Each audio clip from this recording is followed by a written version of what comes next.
Hello everyone and welcome once again to your very own channel Easy and Effortless Economics। आज का video बहुत ही ज़्यादा interesting होने वाला है क्योंकि आज हम एक ऐसे कंसेप्ट की बात करेंगे जो बहुत ही इंपॉर्टेंट है इकोनॉमिक्स में और उससे भी ज़्यादा कंफ्यूजिंग है। जब हम लोग पढ़ने लगते हैं इक्विलिब्रियम के टाइप्स तो हमें बहुत कंफ्यूजन होता है कि स्टैटिक कौन सा है और स्टेबल कौन सा है, क्या डिफ्रेंशिएशन है दोनों में, क्या दोनों एक हैं। तो उम्मीद है आज इस वीडियो में वो सारे डाउट्स और कन्फ्यूजन हम क्लियर करेंगे और साथ ही साथ हम 5 टाइप्स ऑफ इक्विलिब्रियम भी पढ़ेंगे जो विद एग्जांपल्स हम आपको बताएंगे कि कैसे आप उसको डिफ्रेंशिएट कर सकते हैं। तो चलिए without any delay let's start with today's lesson. सबसे पहले जो हमें जानना है वो इक्विलिब्रियम होता क्या है। देखिए इक्विलिब्रियम हमको पता है वो सिचुएशन होती है जहाँ दो चीज़ें बराबर होती हैं, यहाँ एक इक्वल बैलेंस होता है। तो अगर हम इकोनॉमिक्स की बात करें तो इकोनॉमिक्स में ये इसको बताया जाता है कि इक्विलिब्रियम, मार्केट इक्विलिब्रियम की जब हम बात करते हैं तो ये वो प्राइस है जहाँ पे demand and supply are equal, मतलब जितनी डिमांड है और जितना ही सप्लाई किया जा रहा है, एक बैलेंस मेंटेन है, तो that is known as equilibrium. अगर हम उसकी डेफिनेशन देखें तो अकॉर्डिंग टू द डिक्शनरी, और जो उसकी डिक्शनरी जो लिटरल मीनिंग है ये डिफाइन किया जाता है as a state of balance or harmony, और it is defined as a point or range of values in which a system stands. Like ये हमें बताता है कि इन्हीं वैल्यूज़ के बीच या यहीं पर ये डिमांड और सप्लाई या दो वेरिएबल्स रहेंगी। इकोनॉमिक्स में हमने जैसे आपको बताया कि ये एक वो कंसेप्ट है जो बताता है कि डिमांड और सप्लाई कहाँ पे इक्वल है, जहाँ पे दोनों, अगर हम ग्राफ से समझना चाहें तो जहाँ पे डिमांड और सप्लाई कर्व इंटरसेक्ट करते हैं वो हम उसे पॉइंट ऑफ इक्विलिब्रियम बताते हैं, क्योंकि वहाँ पे डिमांड और सप्लाई बराबर होते हैं। अब ये कंसेप्ट तो हमको मालूम है, पर जो कंफ्यूजन होता है वो होता है टाइप्स ऑफ इक्विलिब्रियम में। तो आज हम इन सारे कंसेप्ट्स को समझेंगे और सारे डाउट्स क्लियर करेंगे। आज हम बात करने वाले हैं 5 तरीके के इक्विलिब्रियम्स की: static, dynamic, stable, unstable and neutral. कई मर्तबा हमको लगता है कि स्टेबल और स्टैटिक एक है, पर वो भी नहीं है। वीडियो के एंड में हम आपको बताएंगे कि क्या डिफरेंस है स्टैटिक और स्टेबल में। एक बिल्कुल भी नहीं है, ये 5 कैटेगरीज हैं जो एक दूसरे से बिल्कुल अलग है। तो चलिए समझते हैं सबसे पहले स्टैटिक इक्विलिब्रियम। अगर हमें आपको स्टैटिक इक्विलिब्रियम समझाना हो तो बेसिकली ये वो पॉइंट होता है जहाँ पे ना प्राइस, डिमांड और सप्लाई बराबर होता है। तो वहाँ पे कोई ज़रूरत नहीं पड़ती है कि हमें कुछ या कोई वजह या कोई फोर्स है कि हमें प्राइस में या किसी और फैक्टर में चेंज लाना पड़े।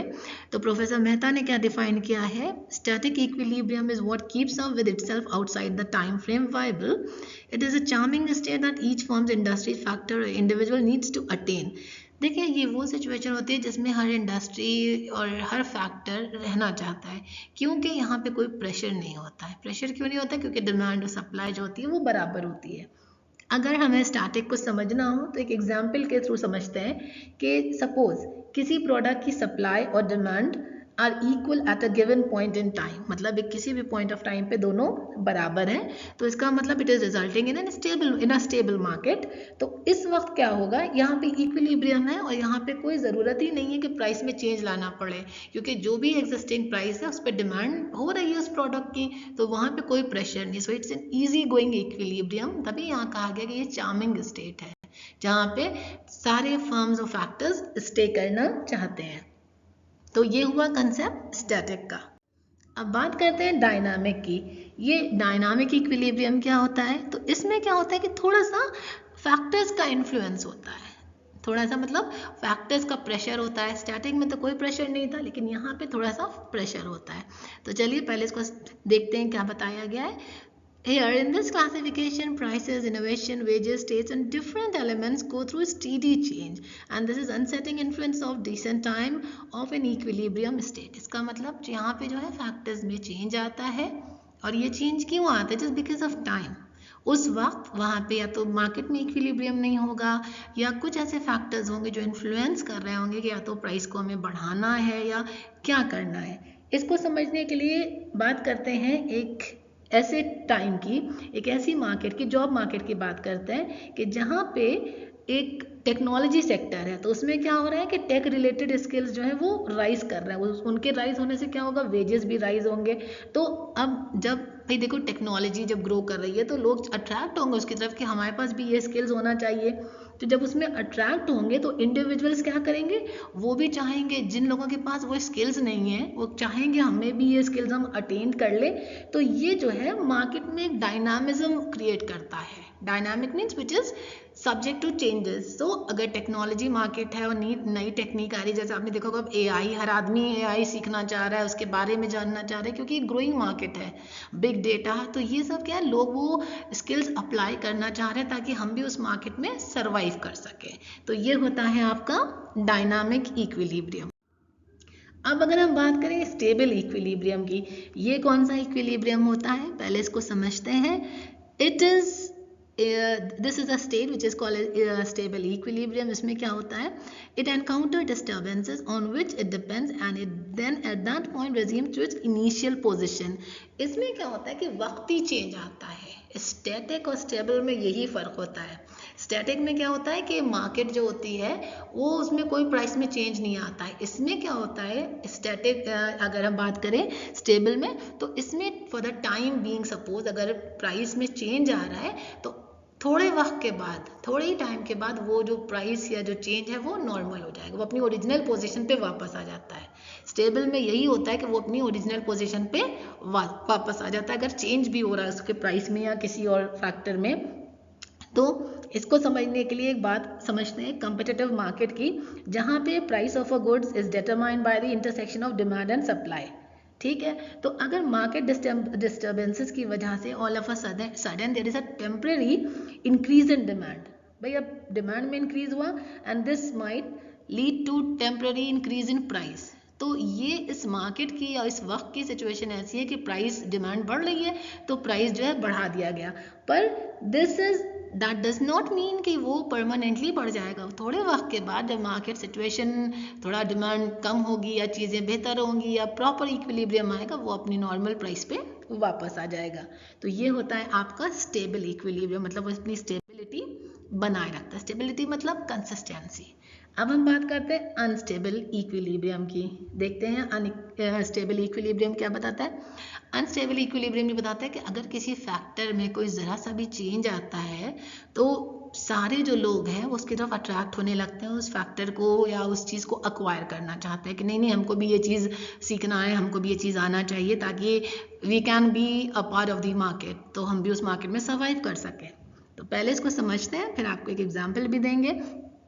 सी, इसमें यहाँ बताया गया कि just because of monetary disturbances, अगर if the economy is facing some tough times और कुछ चेंजेस आ रहे हैं तो लोग जो है उससे अपना डिसीजन भी चेंज करते हैं। According to Pigou, if a small disturbance calls out additional upsetting forces which act in a cumulative manner to drive the framework from its initial position. इससे तो कुछ समझ में नहीं आया होगा जो भी बताया। देखिए, इससे ये हम बता रहे थे कि अगर मार्केट में ऑल ऑफ अ सडन कोई एडिशनल चेंज आता है, कुछ ऐसा कोई ऐसा न्यू फैक्टर इंट्रोड्यूस होता है या कोई नए बेनिफिट्स आते हैं तो लोग उसकी तरफ अट्रैक्ट होने लगता है। अब इसको समझने के लिए एक एग्जाम्पल लेते हैं। ठीक है, suppose there is rise in demand for particular asset. हाँ ठीक है, चलिए रियल एस्टेट की बात करते हैं, स्टॉक्स की बात करते हैं, सो स्पेक्युलेटिव इन्वेस्टमेंट्स की बात करते हैं कि all of a sudden stocks और मार्केट में और प्राइसेस में उसके चेंज आया। सो प्राइसेस क्या हुए, स्टार्टेड राइजिंग रैपिडली। जब प्राइस उसके बढ़े तो उसकी डिमांड भी फिर बढ़ने लगी। अब क्या हुआ, लोग पहले वो देख भी नहीं रहे थे, अब वो लोग भी उसमें इंटरेस्ट लेने लगे and they are attracted to that quick profit. ये देखिए अनस्टेबिलिटी, यहाँ पे ये बताया गया कि पहले वो लोग इंटरेस्टेड नहीं थे, उनको स्पेकुलेशन से, स्पेकुलेटिव इन्वेस्टमेंट से कोई मतलब नहीं था। लेकिन अब क्या हुआ, अब उन्होंने मार्केट में देखा कि all of a sudden prices इतने बढ़ रहे हैं, उसकी डिमांड बढ़ रही है, तो उनका अट्रैक्शन भी बढ़ा, क्योंकि वो भी चाह रहे हैं वो भी क्विक प्रॉफिट्स, जल्दी जल्दी उन प्रॉफिट्स को अक्वायर कर सके। तो ये होता है हमारा अनस्टेबल इक्विलिब्रियम।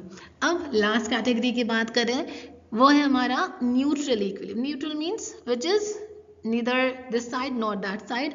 इसमें क्या कहता है कि economy doesn't create some distance from its original state as indeed it rests where the forces have moved it to। मतलब वो कहीं भी ये नहीं कि अपना एक डिसीजन लेके या फैक्टर से इन्फ्लुएंस होके इधर जा रहा है, कभी इधर अट्रैक्ट हो रहा है, स्टेबल में प्राइस बढ़ रहा है, घट रहा है, नहीं, यहाँ कुछ नहीं है। जिधर भी डायरेक्शन जो मार्केट जा रही है वो उसी की तरफ मूव कर रहा है। इसको अगर हम समझते हैं तो सपोज ऐसा है कि एक इकॉनमी है जहाँ पे स्टेबल इन्फ्लेशन या यहाँ पे इकोनॉमिक ग्रोथ चल रही है, और फिर क्या हुआ कि एकदम से मार्केट में क्या हुआ, मतलब जो प्राइसेस थे वो बढ़ने लगे। ठीक है, प्राइसेस बढ़ने लगे तो यहाँ पे वो मार्केट में सरवाइव करने के लिए वो उसके भी प्राइस बढ़ गए। वहाँ जो मार्केट्स में चीज़ें बिक रही हैं प्राइस घट गए ऑल ऑफ अ सडन। यहाँ पे जो मार्केट में घट गए तो वो भी जो प्राइस पहले हाई थे अब वो लो हो गए। इसमें कुछ नहीं होता, whatever the changes are happening in the market irrespective of the factors, ये इक्विलिब्रियम उसको एक्सेप्ट कर लेता है और ये न्यूट्रली काम करता है। तो ये है आपका न्यूट्रल इक्विलिब्रियम।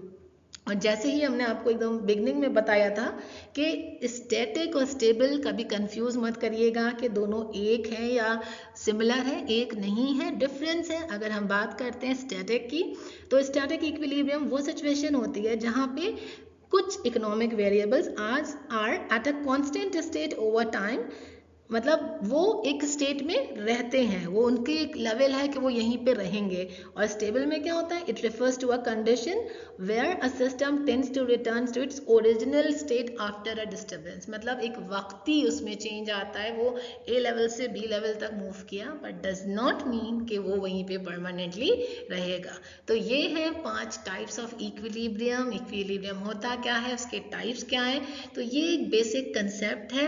अगर एक बार में आपको समझ नहीं आए तो थोड़ा सा पॉज ले लेके सुनिएगा और एग्जाम्पल्स को सामने रख के समझिएगा कि क्या बताया जा रहा है, तो उससे आपको ये कंसेप्ट जो है वो बहुत बेहतर तरीके से समझ में आएंगे। तो बस इसी उम्मीद के साथ कि ये वीडियो आज यहीं पे ख़त्म करेंगे कि आपको सब इसमें समझ में आया होगा। कोई डाउट्स हैं, कोई क्वेरीज हैं, कोई लेसन्स आप चाह रहे हैं कि हम टेकअप करें, वो ज़रूर बताइएगा। I will come up with all these.